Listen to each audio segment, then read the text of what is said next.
And Jamie Lee baked us some pies. It was really nice. She was always good. She was very sweet, yeah. Yeah. It was really, they all had something special. Yeah. That's why they were stars. Another question? Oh, come on now. Yes. No, you can't. I'm sorry. Next question.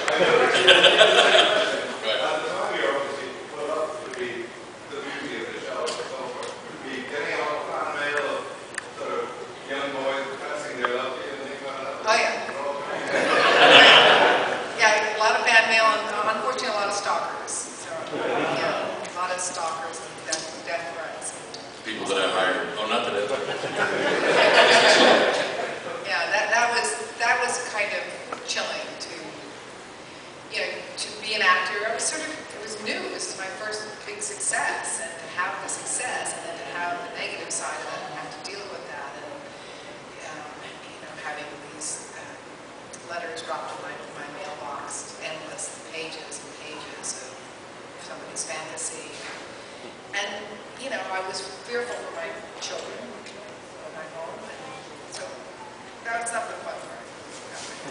Very difficult. But nice 30 years later, being all the guys. Yeah.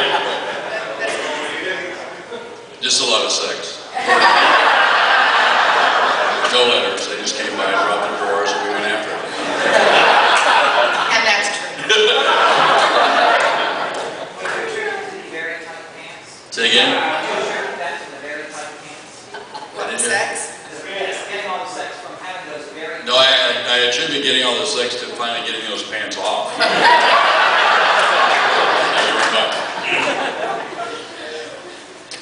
Yes, you know what they say about jockey underwear versus briefs, you know? Boxers versus briefs? Yeah. You're talking briefs when you're talking spandex. Yes. Was there any storyline that you guys wanted to do back in the show that was too soon, or Yeah. we said, oh, like that? Well, actually, for 2 years, I kept saying Buck should stay on Earth. He should have adventures with people on Earth. Why is he flying off into space? He's not been here for 500 years. What in the hell is he doing leaving the planet again? You know, the guy needs to sort of ground himself and figure out what he's going to do. And I just thought that as far as the audience was concerned, it would have been more interesting had he stayed on Earth, and we could have shown what our idea of Earth was 500 years from now, and what people might be going through 500 years from now. And the interesting thing is that for 2 years I went through the channels. I went to the story editors, and I went to the writers, and whatever, and then the producers, and it was like, I mean, I went there one time and they redecorated my dressing room. I don't understand what that has to do with the scripts. I don't get the correlation. So basically they treated me anyway, like as if I was a child. If they gave me a new toy, I'd shut up and go away. And I didn't. Finally, after John Mantley devastated the show in the second year, the asshole. Anyway. Excuse me. Please remember you may be on DCTV right now. Fucking A.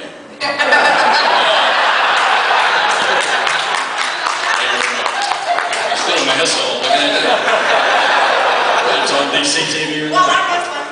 Yeah, that's okay. Well, thank you. You're welcome. Please remember, Yes. John, you're an asshole. Anyway. So finally I went to the powers that be in the tower, the president of Universal Television and the vice president, and I sat them down and had a meeting, and I said, this is what I always wanted to see happen with Buck Rogers from right after the feature, which became the pilot, The Awakening. And I said, I wanted to see Buck stay on Earth. I wanted him to be offered a position with the director and have him say, thanks but no thanks, I gotta figure out who the hell I am and where I'm at. You know, I haven't been here in 500 years, there's nothing I can put my hand on that looks familiar. And have Buck, yeah, well, actually, more familiar than you know. You know, and I said, you know, Wilma is a popular character, Twinkies a popular character, so, you know, what's wrong with Wilma continuing her trek with Buck and Twinkie being there as his advisor with Theo and going off on I sound so Eskian, you know, or remember Esk back in the 60s and 70s? Could be. Anyway, it was one of those self-awareness kind of show things that I actually went through twice. And I still don't know who the hell I am. But, you know, to go on a voyage of self-discovery or a journey of self-discovery, go out and try to find something on Earth, and in the process of which he would have these adventures with people that he would meet along the way. And their response was, God, that's the best idea we've heard in 2 years. Why haven't we heard it before? And I said, because no one would listen to me. And so they asked me, Brandon Tartikoff was president of NBC at the time, and he was a good personal friend of mine. So they asked me if I would pitch it to Brandon, because they liked the idea so much. And so I called Brandon and arranged to have lunch with him and went over and talked to him, and he said, that's a great idea. And he said, that's the way we'll go if we renew the show for a third year. Of course they didn't. It was a very expensive show. That was one of the things I think Universal liked about it, was I said, you know, you're going to save a lot of money on special effects. You're not going to have these, you know, starfighter scenes, you know, in every show and stuff like that. And I think they appreciated that, because the show at the time was $1.5 million an episode. And that was in 1979, 80, and 81. So that was a lot of money. It was, I think it was the most expensive show on television. And, you know, so the affiliates of NBC said, no, it's too much money and we're just not going to go with it anymore. And the way NBC, before Brandon took over, the way NBC handled the show destroyed the audience for the show. And of course, John Manley, asshole, didn't do us any favors with the second season, because when the Time of the Hawk was on, which was our big, you know, big 2-hour movie to open up the second season, I watched the ratings drop every 15 minutes. And as soon as, when we started off with like I think it was like a 30 share or something. Can you imagine that today? Yeah.